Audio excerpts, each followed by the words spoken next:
Hello and welcome to your Prowler 271BH. Starting right up front, we have a light, just in case you need to hook up at night.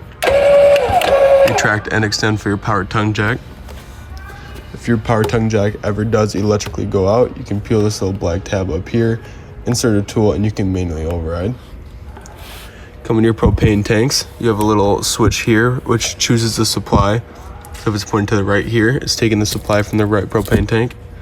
Switch it to left propane tank, and then whenever you do have a steady flow of gas going through it, this will then turn green, and then of course it's red right now because there's no propane going through it, but you choose whatever one has a solid flow and this will then turn green. Storage.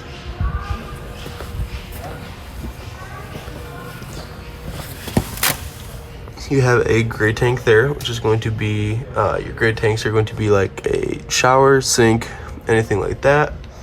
So there's one gray tank. And then coming behind here, you have the other gray tank there, black tank there. So going along with the black tank, that's going to be your toilet. So you have black tank, gray tank, and then gray tank also all the way back over there. What I do recommend doing is just doing the black tank first, just because it's the dirtiest water. This is your black tank flush, which when you put a pressurized hose into here, that actually activates a sprinkler inside of your black tank, which helps remove anything that may have gotten stuck.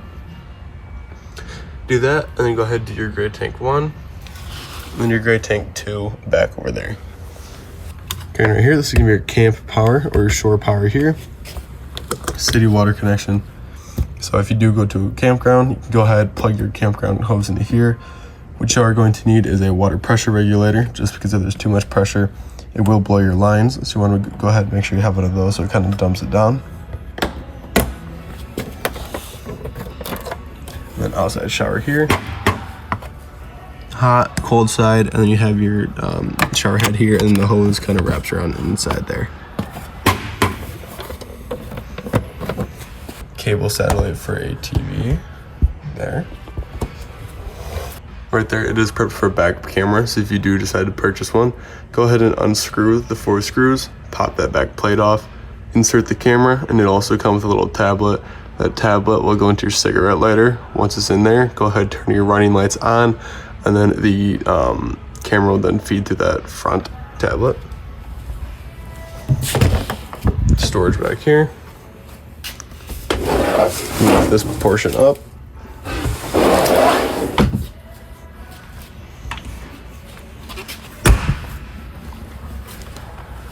You have automatic stabilizer jacks, so I'll have click retract for a second. Kind of moves up. There you go. Here's your LP gas hose if you ever do need propane or LP gas out the back here. Your LP quick connect. Coming to your tires, a little green cap indicates that your tires are filled with nitrogen. You are able to fill it with regular air. It doesn't inflate or deflate with temperature change. Coming to your furnace exhaust, when the heat is on, the excess heat will come out of here. So if you do have any little kids, just tell them don't touch this because they will get burned.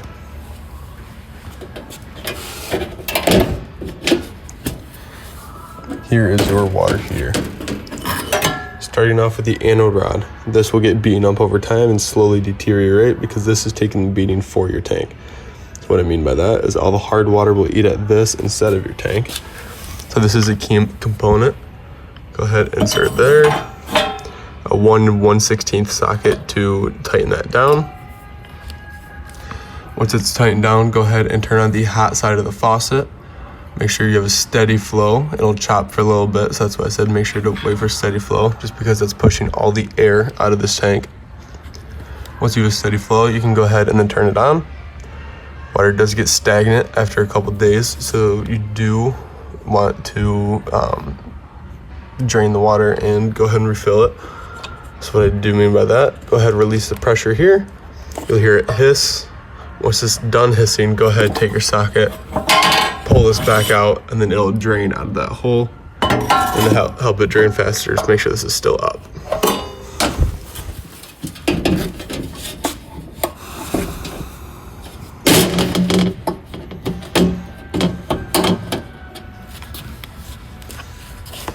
here, this is going to be your fresh tank fill. So if you're going out into the middle of nowhere for a vacation, go ahead and fill this up beforehand. So you will eventually have running water. It's just a big tank inside your system. Go ahead, fill this up, and then you turn on the water pump on the inside. That water pump will then take this water and push it through your system so you have running water while you're not hooked up to city connection. If you do have excess water afterwards, you need to drain it. It's right beneath.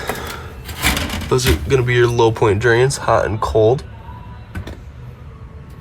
And then right there is going to be that drain for your fresh tank. 110 outlets here. Another satellite cable hookup. For your stairs, you want to make sure your door is completely open. Otherwise, this little piece will scrape the side of your door. Go ahead, pick up. Push up. Twist to make sure both sides are behind the frame so it doesn't come out. Once this is in, to adjust the legs, obviously lift up, push that in, and then you can push it in, move it up and down. To take this down, I grab here, with your thumb, do it through a whole hand. I'm just doing it with my thumb because I need to hold on to this because I only have one hand. But make sure that it comes out like that. Pull, and then drop to the floor. What you are going to need is to make sure that this is completely flush on both sides, because otherwise if you slam it shut and it's raised up, it'll basically take this off along with the rubber seal kind of behind it.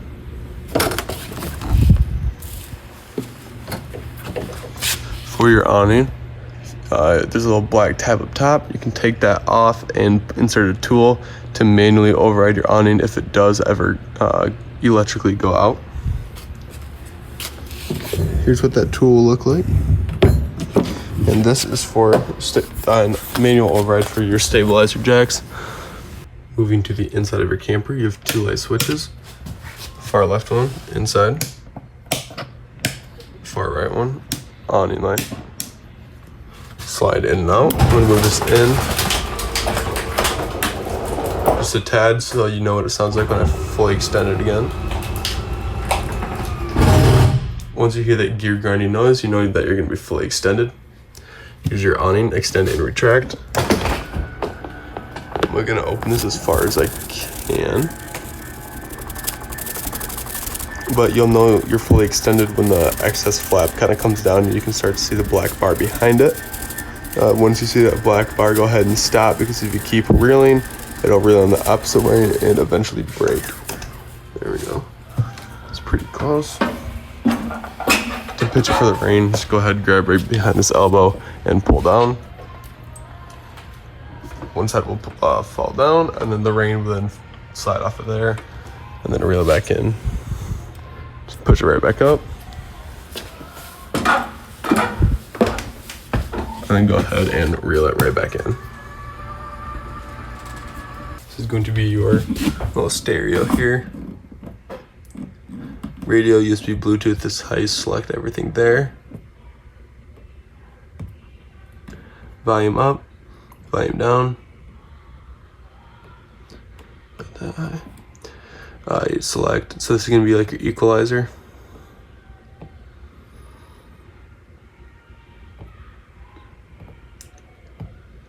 Quick connect there.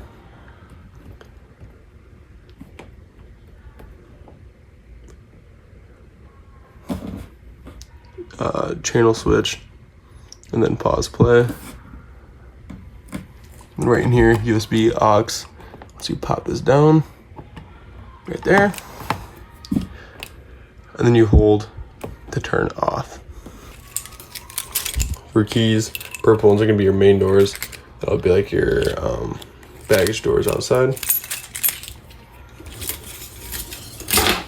Coming to your stovetop and your oven. To turn these on, you just press, turn, and then you spark to the right, and then it'll eventually ignite, but there's no gas going through it at the moment. You never want to turn to the left. That's why there's an arrow pointing to the right, because it will actually snap off. For your oven, go ahead and turn the pilot symbol, hold it and spark it, and eventually that little silver piece back there, right back there, will ignite. And then after that, you can go ahead and turn to your desired temperature. Moving on to the refrigerator. Hold the turn on. 0 is just going to be cold. And you can turn it all the way up to 5, which is the coldest it does get. And you can choose between the refrigerator there, along with the freezer. And then nighttime mode is just going to make your fridge quieter for obviously nighttime. For your thermostat, click turn on. Fan low, fan high, cool low, auto, high auto, and then heat. Then of course you do the temperature with the up and down arrows there. Coming down here, this is your carbon monoxide detector. So this little green light indicates that it is on. So this is always going to be running as a safety feature. So that little green light will actually kill your battery eventually. So what I do recommend is taking the negative end off of your battery if you're going to leave your camper for about 3 to 4 days. The bunks. Light switch there. You can also do it with your hand manually.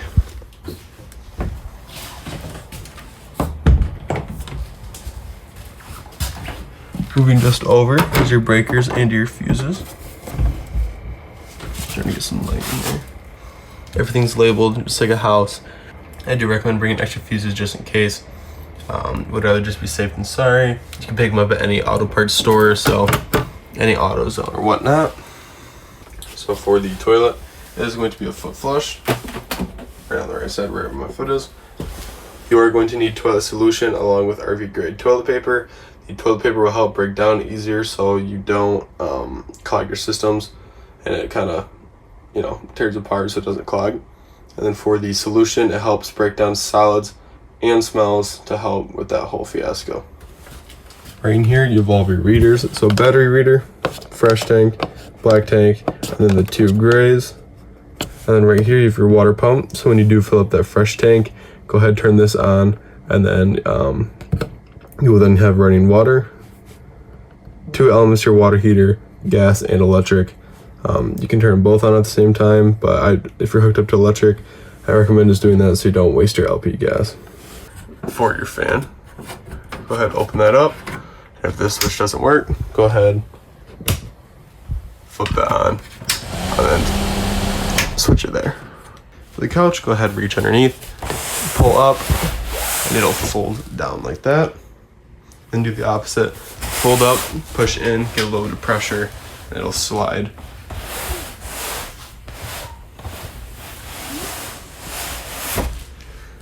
And then to fold it back up, go ahead, grab, lift up, give a little bit of pressure going in, and it'll fold right back.